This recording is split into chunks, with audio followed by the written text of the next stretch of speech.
Box ഓഫീസിൽ ധനുഷ് സംവിധാനം ചെയ്ത നിലാവുക്ക് എന്റെ മേൽ എന്നടി കോപം തകർന്നടിഞ്ഞപ്പോഴാണ് ഡ്രാഗൺ വൻ വിജയം കൊയ്തത്.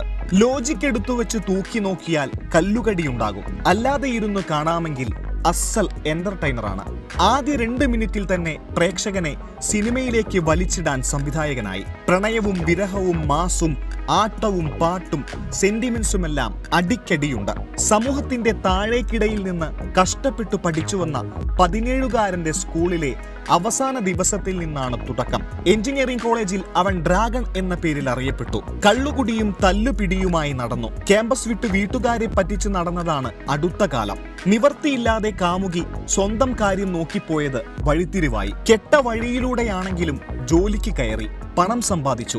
നാട്ടിലെ കാശുകാരന്റെ മകളുമായി കല്യാണമുറപ്പിച്ചു. പിന്നീടങ്ങോട്ട് ട്വിസ്റ്റോട് ട്വിസ്റ്റാണ്.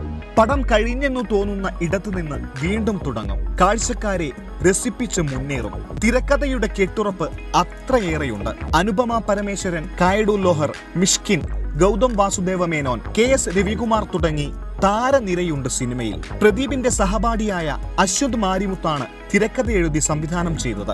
ആദ്യ ദിനം സിനിമ 6.5 കോടി രൂപ സമ്പാദിച്ചു. 2ാം ദിവസം പിന്നിട്ടപ്പോഴത് 10 കോടി കടന്നു. ഇതുവരെയുള്ള കളക്ഷൻ 150 കോടിയാണ്. ഇപ്പോഴും നിറഞ്ഞ സദസ്സിൽ പ്രദർശനം തുടരുന്നു. സിനിമയുടെ മർമ്മമറിഞ്ഞ പ്രദീപിൽ നിന്ന് പ്രേക്ഷകന് ഇനിയുമേറെ പ്രതീക്ഷിക്കാം.